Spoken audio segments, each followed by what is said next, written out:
तो frozen shoulder के patient अक्सर पूछते हैं, क्या हमारा इलाज सिर्फ फिजियोथेरेपी है और हम फिजियोथेरेपी कराते रहें तो यह परेशानी जल्दी ठीक हो जाएगी क्या? तो आइए जानते हैं क्या होता है फ्रोजन शोल्डर और किस तरीके से इसे ठीक किया जाता है। तो ये जानना ज़रूरी है कि फ्रोजन शोल्डर एक ऐसी परेशानी है जिसमें कंधे की मांसपेशियां, टेंडन्स और लिगामेंट्स आपस में चिपकने लगते हैं। यह इन्फ्लेमेटरी प्रोसेस होता है, यानी कि कंधे के अंदर एक रिएक्शन डेवलप होती है जिसके एवज में यह फ्रोजन शोल्डर डेवलप होता है। अधिकतर केसेस के अंदर इंजरी की हिस्ट्री नहीं पाई जाती है।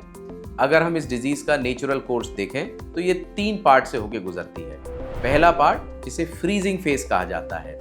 इस फेज के अंदर शोल्डर का पेन बढ़ता है, उसका मूवमेंट रिस्ट्रिक्शन होने लगता है और पेशेंट्स नाइट पेन की कंप्लेंट करते हैं। बोलते हैं डॉक्टर इस कंधे के साथ हमसे सोया नहीं जाता है, डे बाय डे हमारा कंधा पेनफुल होता जाता है और हमें ऐसा लगता है कि अब ये बढ़ जाएगा।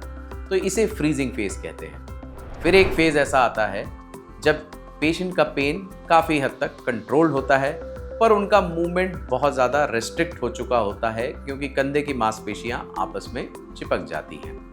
तीसरा फेज आता है जहाँ पे पेन कम होने लगता है और धीरे धीरे करके पेशेंट्स अपना मूवमेंट पूरी तरह से रीगेन कर लेते हैं। अधिकतर केसेस के अंदर यह परेशानी पूरी तरह से रिकवरेबल होती है।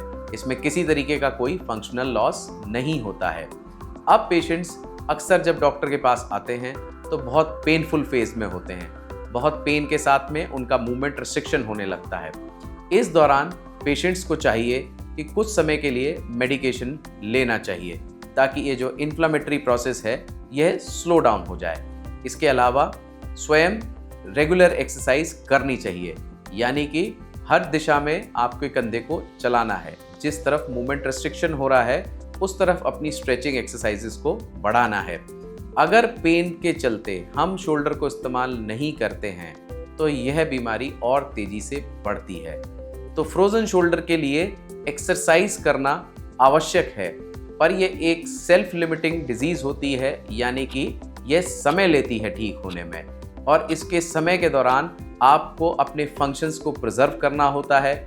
उसके लिए आपको मेडिकेशन की ज़रूरत होती है, आपको फिजियोथेरेपी सेशंस की ज़रूरत होती है, वह स्वयं भी एक्सरसाइज करनी होती है।